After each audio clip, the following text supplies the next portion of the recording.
हमें सेरा को दिखाया जाता है जो वहाँ से जा रही थी और अपने मन में बोलती है कि मेरे साथ ये सब गलत था। आखिर यह बिल्कुल एक अननेसेसरी है क्योंकि मैं आपसे चुप रहने की योजना बना रही थी।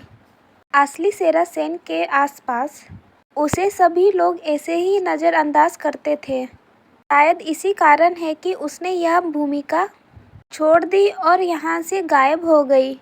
मुझे यकीन नहीं हो रहा है कि मैं इसी झंझट से बचने की कोशिश कर रही थी। इतनी सरल सोचने के साथ हमें सेना को दिखाया जाता है जो पूरा रोते हुए हालत से बोल से बाहर निकल रही थी। हमें मिस्टर बेग को दिखाया जाता है जो कार्ड लेके बाहर खड़े हुए थे। मिस्टर बेग बोलते हैं, वाइस प्रेसिडेंट जल्दी अंदर आइए।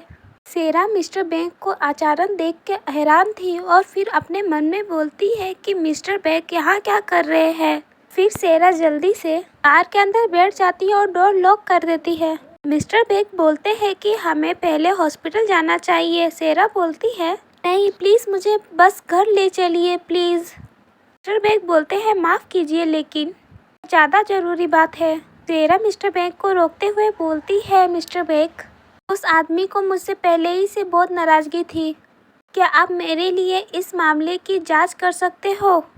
मिस्टर बेग बोलता है, उसके बारे में वाइस प्रेसिडेंट क्या आपको सचमुच कुछ याद नहीं है?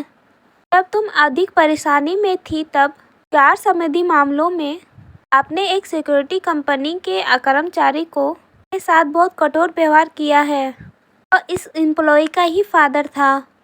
इस घटना के कारण एम्प्लॉय ने अपनी आत्महत्या करने की कोशिश की थी।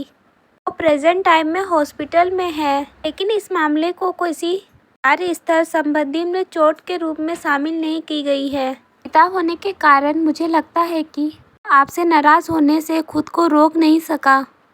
फिर भी हम इस घटना को हल्के में नहीं लेंगे। हमें तुरंत ही जवाब देने के लिए एक कानून टीम को इकट्ठा करना होगा। सेरा मिस्टर बेग की सारी बातें सुनकर अपने सर में हाथ रखती है और बोलती है कि नहीं, ऐसा करने की कोई ज़रूरत नहीं है, बल्कि प्लीज़ उन्हें कंपनसेट देने का कोई तरीका खोजें। मिस्टर बेग बोलता है कि आपका क्या मतलब है? सेरा बोलती है, चाहे वो आर्थिक मुआवजा हो या सच्ची माफ़ी, प्लीज़ पीड़ित की इच्छा के अनुसार समझौता कराएं। अगर ज़रूरत पड़ी तो मैं घुटने में के बल भी बैठ के उससे माफ़ी मांगूंगी। और इसके अलावा अगर ऐसी कोई और भी घटना हुई है, मैं उस सभी घटनाओं की भरपाई करना चाहूँगी उसी तरह। मिस्टर बेग बोलते हैं, क्या यह अकेले का मामला नहीं है प्रेसिडेंट? सेरा बोलती है कि सच कहूँ तो मुझे कुछ भी याद नहीं आ रहा है। सेरा अपने मन में बोलती है, क्या ऐसा हो सकता है कि असली सेरा अपने बुरे कामों को इतना मामूली समझती हो कि मैं चाहूँ कि कितनी भी कोशिश कर लूँ, मुझे इस मामले में कोई भी याद नहीं आ रही है। तो फिर ऐसी कितनी भूली हुई घटनाएं होगी और कितनी बार? क्या मैं आपसी झंझटों और नज़रअंदाज और झमेलों में फंस गई हूँ, या मैं नुकसान का सामना कर रही हूँ? शायद मैं एक पल के लिए रियलिटी का बोध खो बैठी थी। ये अशून्य विस्थान के कारण मंडरा रही हूँ। ड्रामा में फंस जाने का एहसास। मुझे अपने कामों पर ध्यान देना होगा। मैं ऐसी हर चीज़ से प्रभावित नहीं हो सकती। मेरे लिए यह अब कोई ड्रामा नहीं है, बल्कि एक हकीकत है, भयानक हकीकत।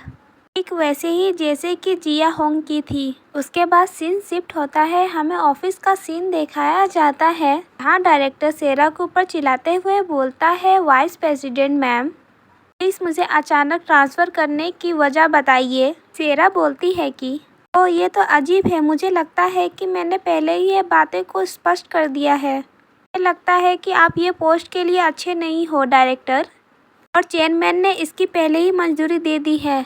बातें सुनकर डायरेक्टर भी हैरान था। सेरा बोलती है कि क्या आप ये नहीं कह रहे हो कि आप मेरे फैसले का विरोध करेंगे? डायरेक्टर बोलता है, वाइस प्रेसिडेंट प्लीज़ मैं अपने पिछले व्यवहार के लिए दिल से माफ़ी मांगता हूँ। सेरा बोलती है, माफ़ी मांगे? किस बात के लिए? सेरा स्माइल करते हुए बोलती है, अच्छा देखो, ओह मुझे आप समझ आ गया, तो तुम इस कारण से माफ़ी मांग रहे हो। सेरा के फ़ोन में एक रिकॉर्डिंग थी। उसी रिकॉर्डिंग को दिखाते हुए सेरा डायरेक्टर को बोलती है और सेरा रिकॉर्डिंग ऑन कर देती है जहां डायरेक्टर बोल रहा था, वो चांदी के चम्मच के साथ पैदा हुई है, फिर भी बस वो इतना ही कर सकती है। चेयरमैन अपने बच्चों का पालन पोषण पूरी तरह से विफल रहा है। आपको ऐसा नहीं लगता है? मैंने सुना है कि उसने वाइस प्रेसिडेंट बनने के लिए जोर दिया था, लेकिन क्यों? मुझे लगता है कि उसमें साफ तौर पर बिजनेस कौशल की कमी है। इसके लिए वो प्रेसिडेंट नहीं बन सकती है, और प्रेसिडेंट की बेटी के लिए आवेदन का पद बहुत नीचा है लगता है। और वो लोग हंसने लगते हैं। सेरा वहीं पर ही उन लोग की रिकॉर्डिंग कर रही थी। सेरा अपने मन में बोलती है कि मंच में और कहीं नहीं मेरे बारे में गपशप हो रही है। लगता है कि तुम्हारे लिए कागजी जीवन बहुत आसान है। तुम्हारे जो कमाल के है डायरेक्टर, तुम्हारी ही बदौलत चीज़ें जल्दी ही सुलझ जाएगी डायरेक्टर। यह सारी रिकॉर्डिंग सेरा डायरेक्टर को सुना देती है, जो डायरेक्टर उसकी चुगली कर रहा था। डायरेक्टर के डर से पसीना आने लगता है। डायरेक्टर बोलता है, ओ प्रेसिडेंट, ऐसा नहीं है, मेरा मतलब ये नहीं था। नहीं नहीं, मुझे लगता है कि उस बातचीत में कुछ ऐसा कुछ था जिसे गलत समझ जा सकता है। सेरा अपने फ़ोन की ओर देखते हुए बोलती है, अगर आपको ऐसा गलतफहमी है कि ऐसे कुछ आप घिसा पिटा कहने वाले हैं, प्लीज़ परेशान ना हो। अगर आप हालातों को संभाल सकते हैं डायरेक्टर, मैं इस रिपोर्ट को हटाने और आपके ट्रांसफ़र के बारे में पुनः सोचूंगी। ये सारी बात सुनकर डायरेक्टर भी बहुत परेशान था, और सेरा बोलती है, आपसे सभी बिजनेस मैटर में मेरी सिग्नेचर होना ज़रूरी है। अभी मीटिंग मेरे साथ आमने सामने की जाएगी, निजी पर मेरे सिग्नेचर होने चाहिए। ये सब सुनने में तो आसान लगता है ना? अगर आपको मुझसे कुछ पूछना है तो अब समय आ गया है कि हम यहाँ की स्थिति को पुनः गठन करें। सीन शिफ्ट होता है, हमें सारा का घर दिखाया जाता है, जहाँ सारा बोलती है, मैं अपना काम कैसे करूँगी कि कंपनी की सारी जिम्मेदारी रोग के हाथ में है, तो मुझे कंपनी के मालिक के नाते यह सबको संभालना होगा और उन शेयर को वापस लाना होगा जो मुझे अभी तक नहीं मिले हैं। ये पार्क में टहलने जैसा नहीं होगा। मेरा अपने मन में बोलती है, मेरा सर फटने वाला है। मेरी पुरानी जॉब की तुलना में यह कुछ अलग है, मानो कि ये काफ़ी नहीं था। मुझे और भी प्रॉब्लम सुलझानी होगी। सेरा जैस्मिन के बारे में याद करती है, जहाँ जैस्मिन ने बोला था कि उस आदमी ने कहा था कि उसने बस तुमसे बात करनी है। उस व्यक्ति ने कहा कि समय सिर्फ 1 मिनट लगेगा। जैस्मिन बोलती है, मैं उस आदमी को मना नहीं कर सकी। सेरा इन बातों को सारा याद करके बोलती है अपने मन में कि लॉन्च पार्टी में अरेंजमेंट की गई थी, जितने भी सिक्योरिटी थे वो लोगों के लिए रक्षा करने के लिए थे। भले ही उसने यह सब कुछ जानबूझकर नहीं किया।